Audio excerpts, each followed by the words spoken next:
สมัครงานง่ายได้งานไวถ้าผู้ใดสนใจงานใดก็เข้ามากรอกไปสมัครได้เด้อที่จรัญ82และมื้อนี้มีงานมาแจ้งพี่น้องมีเข้ามาอยู่12งานงานที่1ต้องการเป็นแม่บ้านอยู่ประจำเงินเดือน 13,000 สถานที่เฮ็ดงานนี่แม่นอยู่พุทธมณฑลสาย3ที่บ้านมีนายจ้าง2คนมีม้าและแมว3ตัวเนาะหน้าที่ก็คือทำความสะอาดบ้านทั่วไปกวาดบ้านถูบ้านซักผ้ารีดผ้าส่วนงานที่2จะเป็นงานแม่บ้านอยู่ประจำเงินเดือน 12,500 สถานที่ทำงานนี่แม่นอยู่บางแคเนาะ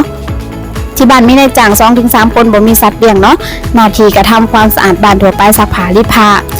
งานที่3จะเป็นแม่บ้านอันนี้บ่แม่นงานแม่บ้านเนาะต้องการคนขับรถไปเช้าเย็นกลับเงินเดือน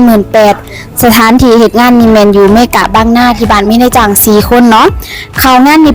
6:00 เลิกงาน 18:00 นาทีต้องการคนที่มีใบขับขี่ครบหมดเนาะส่วนงานที่4จะเป็นงานแม่บ้านดูแลผู้สูงอายุไปเช้าเย็นกลับเงินเดือน 15,000 สถานที่เฮ็ดงานนี่แม่นอยู่ตากสิน41มีนายจ้าง3คนเนาะอันนี้เป็นผู้สูงอายุไปเช้าเย็นกลับเงินเดือน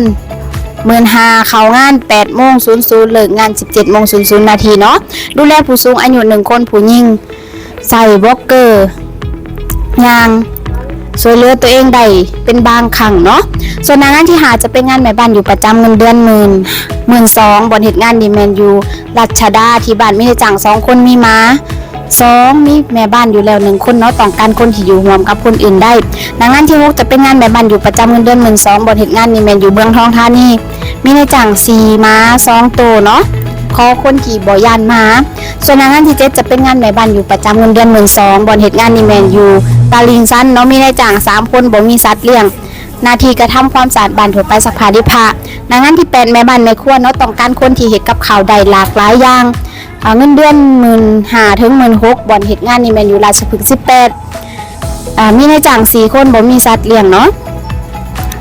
ส่วนงานที่9จะเป็นงานแม่บ้านไปกับเงินเดือน 15,000 บ่อนเฮ็ดงานนี่แม่นอยู่เพชรเกษมซอย1มีนายจ้าง7คนแมว2ตัวเนาะเข้างาน 8:00 เลิกงาน 17:00 นาทีงานที่10จะเป็นแม่บ้านดูแลผู้สูงอายุกินอยู่ประจำกับนายจ้างเงินเดือน 15,000 บ่อนเฮ็ดงานนี่แม่นอยู่ปากเกร็ดเนาะที่บ้านมีนายจ้าง2คนบ่มีสัตว์เลี้ยงเฮ็ดหน้าที่ดูแลผู้สูงอายุ1คนผู้หญิงอายุ90ปียังซอยเหลือเจ้าของได้เล็กน้อยเนาะงานที่11จะเป็นงานแม่บ้านอยู่ประจำเงินเดือน 12,000 บ่เฮ็ดงานนี่แม่นอยู่จังหวัดโคราชขอคนที่ไปอยู่ต่างจังหวัดได้นายจ้างคนเดียวเนาะมีม้า1แมว3ส่วนงานสุดท้ายจะเป็นงานแม่บ้านพี่เลี้ยงน้องเงินเดือน 16,000 บ่เฮ็ดงานนี่แม่นอยู่สวนหลวงร9มีนายจ้าง3คนบ่มีสัตว์เลี้ยงเฮ็ดหน้าที่เบิ่งน้อง1คนแลกเกิดดูแลทั้งหมดในส่วนของน้องสำหรับผู้ใดที่อยากได้งานใดที่คอยอ่านไปก็เข้ามาสมัครได้เลยเด้ออยู่ที่จรัญ82/1เฮาเปิดให้บริการทุกมื้อเด้อทุกคนสำหรับมื้อนี้ลาไปก่อนเด้อทุกคนสบายดี